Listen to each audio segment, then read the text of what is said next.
Hello and welcome to Eastern Roman history.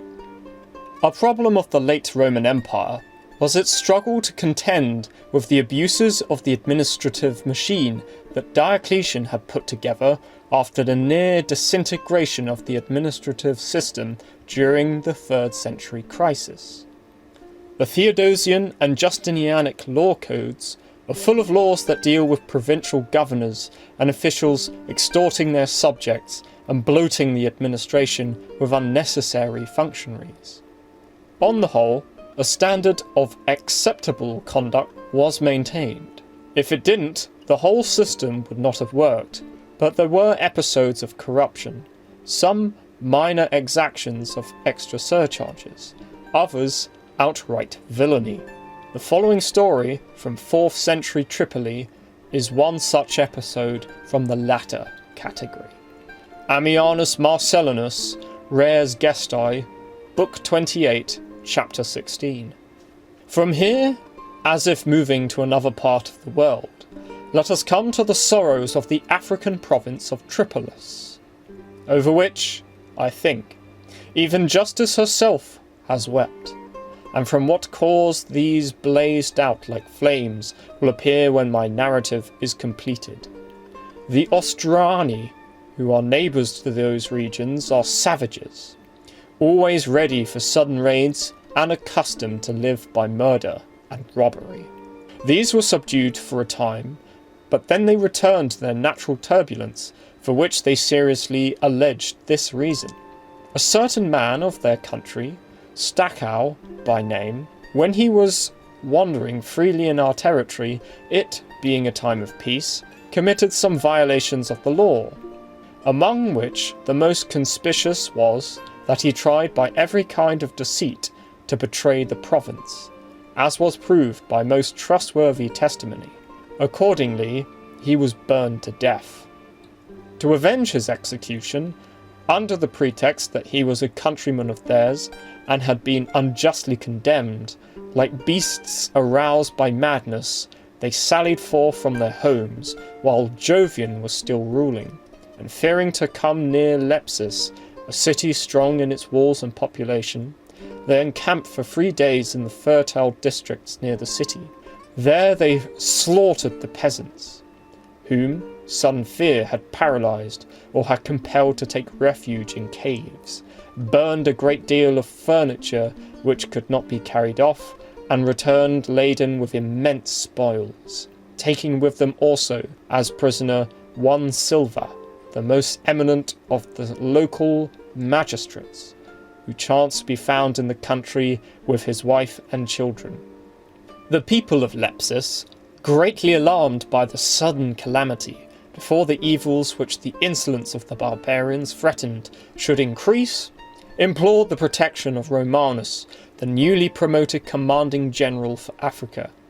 As soon as he arrived, leading his military forces, and was asked to lend his aid in these troubles, he declared that he would not move his camp unless provisions in abundance should first be brought and 4,000 camels equipped. The unhappy citizens were stupefied by this answer, and declared that after suffering from fires and pillage, they could not procure a remedy for their tremendous losses by providing such enormous supplies. Whereupon the general, after deluding them by spending 40 days there, marched away without actually attempting anything. The people of Tripolis, disappointed in this hope and fearing the worst, when the lawful day for the popular assembly, which with them comes once a year, had arrived, appointed Severus and Flacianus as envoys, who were to take to Valentinian golden statues of victory because of his ascension to power, and to tell him fearlessly of the lamentable ruin of the province. As soon as Romanus heard of this, he sent a swift horseman to Remigius, the chief marshal of the court, a relative of his by marriage and a partner in his robberies, asking him to see to it that the investigation of this affair should be assigned by the emperor's authority to the deputy governor Vicentius and himself. The envoys came to the court, and being given audience with the emperor, stated orally what they had suffered, and they presented decrees containing a full account of the whole affair. Since the emperor, after reading these, neither believed the communication of the marshal, who countenanced the misdeeds of Romanus, nor the envoys who gave contrary testimony, a full investigation was promised, but it was put off, in the way in which supreme powers are usually deceived among the distractions to which the powerful are liable. While the people of Tripolis were long in a state of anxiety and suspense, looking for some aid from the emperor's military support, the hordes of barbarians again came up, given confidence by what had happened before, and after overrunning the territory of Lepsus and Oea with death and devastation, went away again, laden with vast heaps of booty. A number of decurions were put to death, among whom the former high priest Rusticianus and the aedile Nicasius were conspicuous. But the reason why this inroad could not be prevented was that, although at the request of the envoys, the charge of military affairs also had been entrusted to the governor Ruitius, it was soon afterwards transferred to Romanus. When now the news of this newly inflicted catastrophe was sent to Gaul, it greatly angered the emperor. Accordingly, Palladius, a tribune and secretary, was sent to pay the wages that were due to the soldiers in various parts of Africa, and to investigate and give a fully trustworthy report of what had happened in Tripolis. However, during such delays caused by consultations and waiting for supplies, the Ostirani, made insolent by 2 successful raids, flew to the spot like birds of prey, made more savage by the incitement of blood, and after slaying all those who did not escape danger by flight, carried off the booty which they had previously left behind, besides cutting down the trees and vines. Then one Mycon, a highborn and powerful townsman, was caught in the suburbs, but gave them the slip before he was bound, and because he was lame, and it was wholly impossible for him to make good his escape, he threw himself into an empty well, but the barbarians pulled him out with his rib broken, and placed him near the city gates. There, at the pitiful entreaties of his wife, he was ransomed, but was drawn up by a rope to the battlements, and died after 2 days. Then the savage marauders, roused to greater persistence, assailed the very walls of Lepsus, which re-echoed with the mournful wailing of the women, who had never before been besieged by an enemy, and were half dead with a terror to which they were unused. But after blockading the city for 8 days together, during which some of the besiegers were wounded without accomplishing anything, they returned in saddened mood to their own abodes. Because of this, the citizens, despairing of being saved and resorting to the last hope, although the envoys they had already sent had not yet returned, dispatched Jovinus and Pancratius to give the emperor a trustworthy account of what they had seen and had personally suffered. These envoys, by inquiring of those mentioned above, Severus, whom they had met at Carthage, and Flacianus, what they had done, learned that they had been ordered to make their report to the deputy and the general. Of these, Severus was at once attacked by a painful illness and died, but the aforementioned envoys nevertheless hastened by long marches to the court.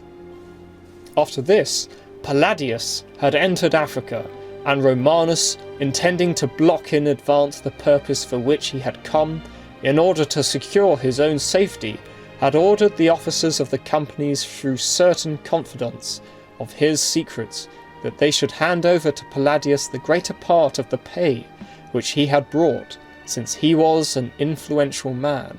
and in close relations with the highest officials of the palace, and so it was done. Palladius, immediately being thus enriched, proceeded to Lepsus, and in order to succeed in ferreting out the truth, he took with him to the devastated regions 2 eloquent and distinguished townsmen, Erechtheus and Aristomenes, who freely told him of their own troubles and those of their fellow citizens and neighbours. They openly showed him everything, and, after he had seen the lamentable ashes of the province, he returned, and reproaching Romanus for his inactivity, threatened to give the emperor a true report of everything that he had seen. Then Romanus, filled with anger and resentment, assured him that he would also then at once report that Palladius, sent as an incorruptible notary, had diverted to his own profit all the money intended for the soldiers. Therefore, since his conscience was witness to disgraceful acts, Palladius then came to an understanding with Romanus, and on his return to the palace he misled Valentinian by the atrocious art of lying, declaring that the people of Tripolis had no cause for complaint. Accordingly, he was sent again to Africa with Jovinus, the last of all the envoys, for Pancratius had died at Treves, in order with the deputy to examine in person the value of the work of the second deputation also. Besides this, the emperor gave orders that the tongues of Erechtheus and Aristomenes should be cut out, since the aforesaid Palladius had intimated that they had made some offensive statements. The secretary, following the deputy, as had been arranged, came to Tripolis. As soon as Romanus learned of this, with all speed he sent his attendant thither, and with him an adviser of his, Caecilius by name, a native of that province. Through these, all the townspeople were induced, whether by bribes or deceit is uncertain, to make grave charges against Jovinus, positively declaring that they had given him no commission to report what he had reported to the emperor. In fact, their dishonesty went so far that even Jovinus himself was forced to endanger his own life by confessing that he had lied to the emperor. When this was known through Palladius, who had now returned, Valentinian, being rather inclined to severity, gave orders that Jovinus, as the originator of the false statement, with Calestinus, Concordius, and Lucius as accomplices and participants, should suffer capital punishment. Further, that Ruricius, the governor, should suffer death as the author of a false report, the following also being counted against him: that there were read in his report certain expressions of his which seemed immoderate. Ruricius was executed at Sitifis. The rest were punished at Utica through sentence of the deputy governor Crescens. Flacianus, however, before the death of the other envoys, was heard by the deputy and the general, and when he stoutly defended his life, he was all but killed by the angry soldiers, who rushed upon him with shouts and abusive language, for they declared against him that the Tripolitani could not possibly be defended for the reason that they themselves had declined to furnish what was necessary for the campaign, and for this reason Flacianus was imprisoned, until the emperor, who had been consulted about him, should make up his mind what ought to be done. But he bribed his guards, so it was permissible to believe, and made his escape to the city of Rome, where he kept in hiding until he passed away by a natural death. In consequence of this remarkable end of the affair, Tripolis, though harassed by disasters from without and from within, remained silent, but not without defence, for the eternal eye of justice watched over her, as well as the last curses of the envoys and the governor. For long afterwards, the following event came to pass. Palladius was dismissed from the service, and stripped of the haughtiness with which he swelled, and retired to a life of inaction. And when Theodosius, that famous leader of armies, had come into Africa to put an end to the dangerous attempts of Firmus, and, as he had been ordered, examined the movable property of the outlawed Romanus, there was found also among his papers the letter of one Materius, containing the words, "Materius to Romanus, his lord and patron," and at the end, after much matter that would here be irrelevant, "The disgraced Palladius salutes you, and says that he was deposed for no other reason that in the cause of the people of Tripolis he spoke to sacred ears what was not true. When this letter had been sent to the palace and read, Materius, on being seized by order of Valentinian, admitted that the letter was his. Therefore Palladius was ordered to be produced, but thinking of the mass of crimes that he had concocted, at a halting station, as darkness was coming on noticing the absence of the guards, who on a festival day of the Christian religion was spending the whole night in church, he knotted a noose about his neck and strangled himself. When this favourable turn of fortune was fully known, and the investigator of the awful troubles put to death, Eucrithius and Aristomenes, who, when they learned that it had been ordered that their tongues should be cut out, as overly lavishly used, had withdrawn to far remote and hidden places, now hastened from concealment. When the Emperor Gratian, for Valentinian had died, was given trustworthy information of the abominable deception,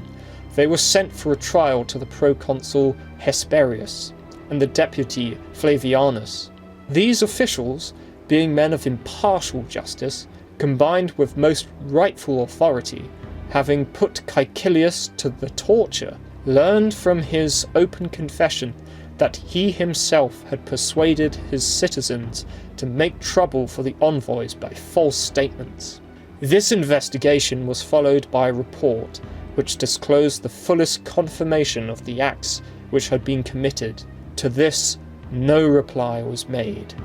And that these dramas should leave no awful tragic effect untried, this also was added after the curtain had dropped. Romanus, setting out to the palace, brought with him Caecilius, who intended to accuse the judges of having been biased in favour of the province, and being received with favour by Merobaldes, he had sought that some more witnesses whom he needed should be produced. When these had come to Milan and shown by credible evidence that they had been brought there under false pretences to satisfy a grudge, they were discharged and returned to their homes.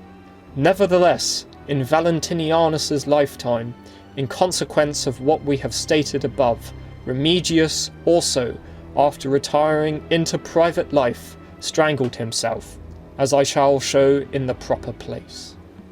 I have been your host, Daniel Maynard. Please do like, subscribe and share this video, and this has been Eastern Roman History.